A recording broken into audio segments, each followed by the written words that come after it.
And our third speaker is, if I can just find my notes here, is Joe Kohm, who's he doesn't tell us this in his biography, but he's actually the city director of the C.S. Lewis Institute in Virginia Beach, and also the vice president of the C.S. Lewis Institute. So I think that's a bigger claim to fame than anything else.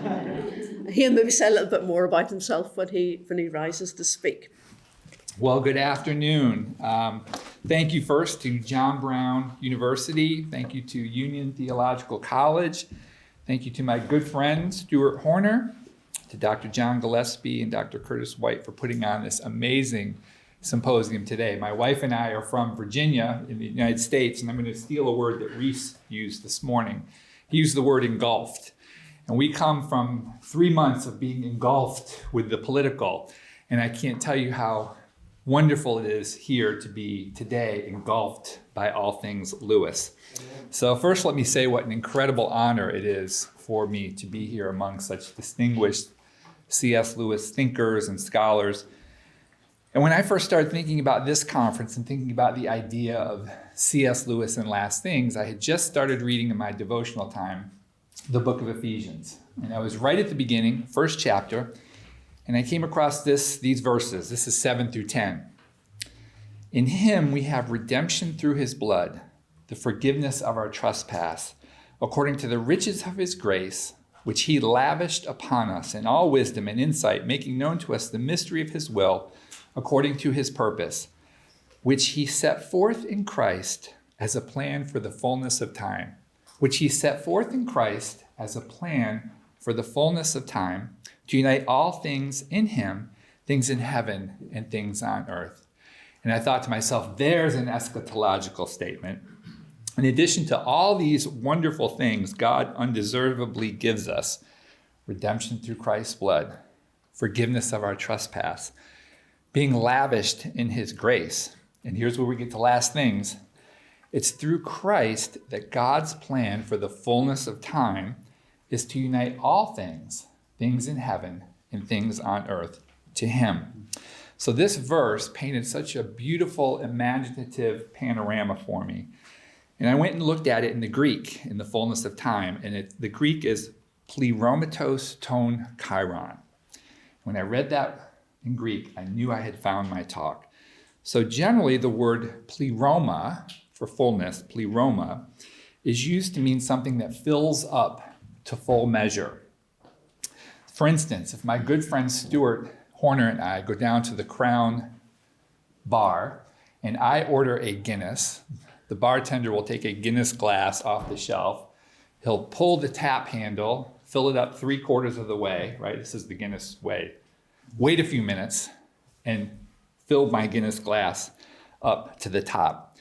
The pleroma of my Guinness glass is now complete. It's been filled to the top, but once empty glass has been filled. Conversely, the fullness or the pleroma that Paul is talking about in this verse is different. This fullness or this pleroma is a fullness that fills up a deficiency. It fills a deficiency. It's a patch or it's a supplement. There is something missing.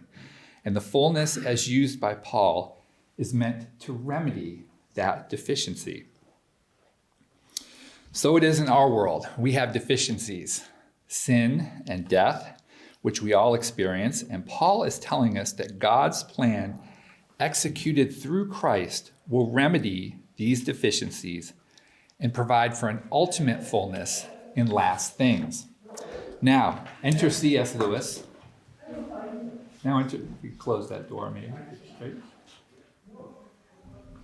Now enter C.S. Lewis and ideas regarding last things. I know of nowhere else in Lewis's corpus where we get such an incredible picture of last things than his sermon turned essay, The Weight of Glory. And I'm sure most of you in here know that sermon was preached on June 8, 1941 at Oxford University's historic University Church of St. Mary the Virgin. And Walter Hooper, who was Lewis's Boswell, wrote that the sermon was so magnificent that it is worthy of a place with some of the church fathers. And so for the remainder of my time, I'd like to reflect on how Lewis's The Weight of Glory intersects with Paul's eschatological image of the fullness of time, as used here, and how both at their core revolve around this concept of pleroma, or filling up a deficiency. And specifically, I'd like to do this through the three main threads that run through the weight of glory. And they are longing and desire, glory, and our neighbors. So longing and desire, glory, and our neighbors. First, Lewis's ideas regarding longing and desire. Desire, of course, is a very personal and familiar theme throughout Lewis's writings, and this can be traced all the way back to his autobiographical work, Surprised by Joy. And many of you in here know the very familiar story where Warnie brought out the tin toy garden to the nursery, and Lewis was overcome by what he called a sensation of desire. But a desire for what? And before Lewis even knew what he desired, that desire was gone. It disappeared. Now, in The Weight of Glory, Lewis expands on this idea of desire by defining joy as an unsatisfied desire, which is itself more desirable than any other satisfaction. Joy, Lewis writes, has no natural happiness in our world that will fill it. And this desire is innate in each person. We all have it. We see this scripturally in Psalm 38:9, where David writes, "O Lord, all my longing is before you." Or Hebrews 11:16, where the author is discussing the great heroes of the Bible who died in faith, not having received the things promised. The writer of Hebrews says they had a longing for a better homeland, a heavenly one. In other words, they died, like Lewis, like each of us, with an unsatisfied desire or longing. Now, in our world, people are always trying to fill that unsatisfied desire with horizontal transcendence, right? Things like the next job, the next car, the next spouse, the next house. Lewis, instead, in The Weight of Glory, is pointing us to a vertical transcendence to fulfill our desire. Another way of explaining it is found in The Problem of Pain, where Lewis writes, "The settled happiness and security which we all desire, God withholds from us by the very nature of the world. This settled happiness, which we call desire, or that conscious desire which no natural happiness will satisfy, will only be remedied by filling our deficiencies in the fullness of time." The pleromatos ton chiron.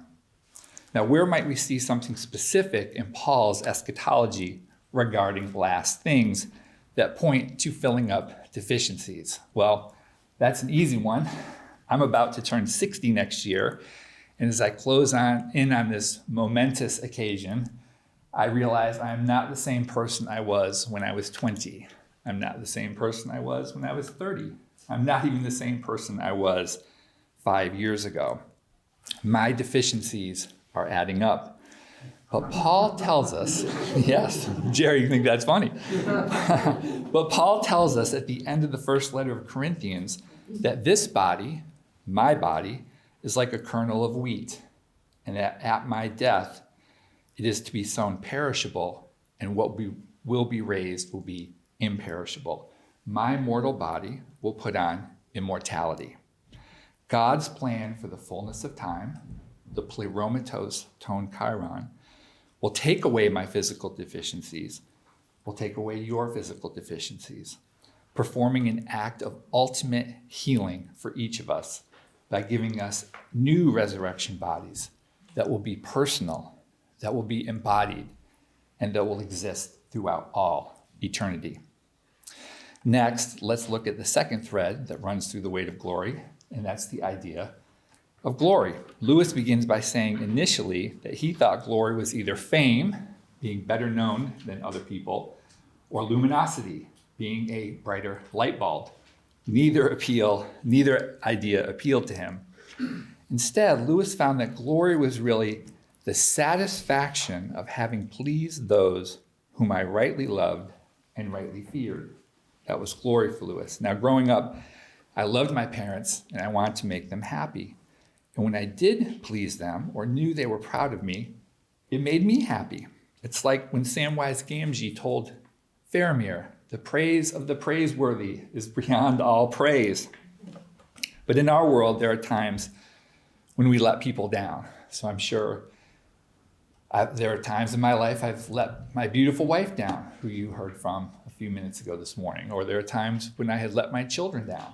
Or there were times when I was working as a lawyer, practicing lawyer. And I did what I thought was a splendid job for my clients. And we didn't get the results we wanted, and they felt that I had let them down. Again, we return to the pleromatos tone, chiron, and these deficiencies that we experience in our lives. We all have that innate desire to be liked and loved. Didn't Lewis say that in the inner ring, that in all our lives, one of the most dominant elements is the desire to be inside the ring and the absolute terror of being left outside the ring? Ultimately, the satisfaction that Lewis derives the title The Weight of Glory from will come when, quote, we please God to be a real ingredient in the divine happiness, to be loved by God, not merely pitied, but delighted in, as an artist delights in his work, or a father and a son. It seems impossible, a weight or burden or glory which our thoughts can hardly sustain, but it is so. The pleroma fullness ushered in at the end of time will remedy the deficiency of, I let this person down. I let God down. I let my family down. I don't fit in anywhere. Lewis writes in The Weight of Glory, there will be no more inferiority complexes. Isn't that something? Inferiority complexes were a thing back then. God's pleroma will remedy these deficiencies with a divine accolade. Well done, good and faithful servant. What an amazing thing to look forward to as a part of last things. Now, where might we find something like this in Paul's eschatology? I'm reminded of 2 Thessalonians, where Paul writes of the judgment at Christ's coming. Jesus will be glorified in his saints, and his glory will be seen in them. There's that pleroma again, the fullness remedying our deficiencies. And I think this idea of God's glory seen in his followers in eternity circles right back around to Lewis again, via Paul, reminding us that our light, momentary afflictions are preparing us for an eternal weight of glory. Now, finally, toward the conclusion of the weight of glory, Lewis posits, it may be asked what practical use is there in the speculations I have been indulging, which is a nice way of saying, what does all this mean for us today? Well, so far, we've looked at longing and desire. We've looked at glory. Now let's look at our neighbors. Here again, God's pleroma will remedy deficiencies, and that's regarding how we look at, treat, and interact with our neighbors, our friends, our families, even those who don't look like us, act like us, vote like us, or worship like us. In fact, drawing from the title, The Weight of Glory, Lewis writes, the load or weight or burden of my neighbor's glory should be laid on my back, a load so heavy that only humility can carry it. Now, I'm not sure how things are here in Belfast or in the rest of the UK, but in America, where we are literally on the eve of a national election tomorrow, I've never seen people so divided, so angry, so isolated. But as Christians, we know that God himself has broken into our world via the incarnation, birth, death, and resurrection of Jesus. Now, some have called this an inaugurated eschatology. Yes, Jesus is coming back, but he has already begun the process where St. John tells us, the Word became flesh and dwelt among us. The concept of last things is not necessarily only about distant events in time, Last things began over 2,000 years ago in the city of Bethlehem. Here in the conclusion of The Weight of Glory, Lewis is pointing us to last things by telling us that this transcendent reality, the Word became flesh that dwelt among us, which, by the way, is the central fact that hinges all human history. It has immediate implications for each of us now in the present. After all, there are no ordinary people, are there? Each person you meet has an eternal destiny. The eternal destiny that one day will make them a creature that if they were standing before us today, we would be tempted to worship, or a horror that we only meet in our nightmares, says Lewis. And here's where Paul's use of pleroma fits right back in. In the penultimate sentence, Lewis writes, and I think Reverend Chris references, next to the Blessed Sacrament itself, your neighbor is the holiest object presented to your senses. Paul in 2 Corinthians 5:16, right after he has told us about our heavenly dwelling, tells us from now on, we regard no one according to the flesh. Now that's not just a statement about Paul's view of anthropology, our human identity. It's a statement about Paul's eschatology too, in that eschatology, or last things, is not just about distant events. Eschatology, or last things, is a way of seeing the present in the light of God's future. Last things is a way of seeing the present in light of God's future. And it's the same with our neighbors. We are to view them in the present in the light of God's future. They are the holiest object presented to our senses. And if our neighbor's glory is a weight laid on my back, and if my neighbor's eternal destiny is one of two places, it means there's no getting around our responsibility to tell our neighbors about Jesus. Well, how do we do that? In the last paragraph of The Weight of Glory, Lewis pens for me, personally, the most important sentence anywhere in his writings. Here it is. A cleft has opened in the pitiless walls of our world, and we are invited to follow our great captain inside. Within this one sentence, we hear the echoes of Jesus' last words to his disciples at the end of Matthew's gospel, also known as the Great Commission.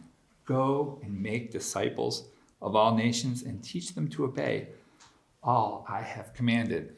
The only thing I can say to you as friends, charge through that cleft in the pitiless walls of our world, following our great captain inside, and tell others about him. Jesus is the ultimate remedy for all the deficiencies in our world.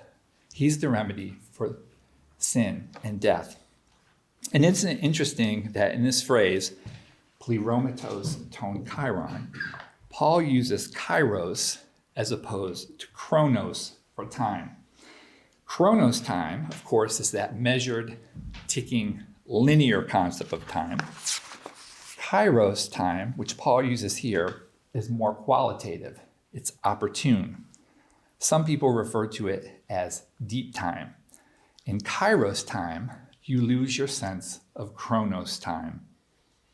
Some people refer to kairos time as deep time, I mentioned. So God, in the fullness of time, of last things, or the preloma of last things, when he does remedy our deficiencies, he will be doing it at the opportune time, in his perfect time. So to wrap up, I've attempted to show how Lewis in The Weight of Glory intersects with Paul's eschatological image of the idea of the fullness of time as used in Ephesians 1:10, prelomertos ton kairon, and how both at their very core revolve around this concept of pleroma, or a filling up of deficiencies. And specifically, I've tried to do this using Lewis's three main threads in The Weight of Glory: longing and desire, glory, and our neighbors, and how Christ, during last things, will remedy our human deficiencies of sin and death. So thank you for your attention. Thank you for the privilege of spending a few minutes this morning. I really look forward to all the rest that this conference had for us today. Thank you.